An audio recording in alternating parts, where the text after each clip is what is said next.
And he goes down the track, gets the out of edge and gets the boundary as well. Again down the left. BPL এর সর্বোচ্চ রানের মালিক এখন বাংলাদেশের সর্বকালের সেরা batsman Tamim Iqbal.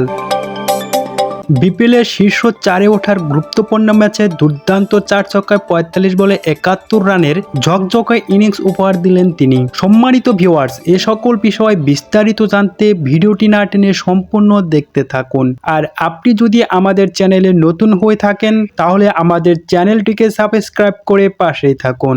আজকে বিপিএল এর দিনের প্রথম ম্যাচে বরিশালের মুখোমুখি হয়েছে দুর্দান্ত ঢাকা। বরিশালের অধিনায়ক তামিম ইকবাল টসে জিতে প্রথমে ব্যাটিং করার সিদ্ধান্ত নেন।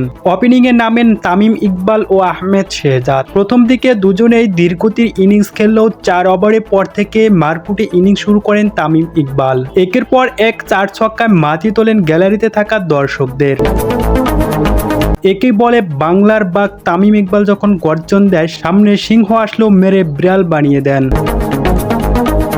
এবারের আসরে সর্বোচ্চ রান এখন তামিম ইকবালের। 9 ইনিংসে 273 রান করে মোস্ট রানের প্রথম স্থানে আছেন তিনি। সব মিলে 7টি 4 ও 4টি ছক্কায় 45 বলে 71 রানের অসাধারণ ইনিংস উপহার দেন তিনি। প্রিয় সম্মানিত ভিউয়ার্স, আজকের খেলায় তামিম ইকবালের ব্যাটিং আপনার কাছে কেমন লেগেছে তা জানিয়ে দিন আমাদের ভিডিওর কমেন্ট বক্সে। ধন্যবাদ সবাইকে।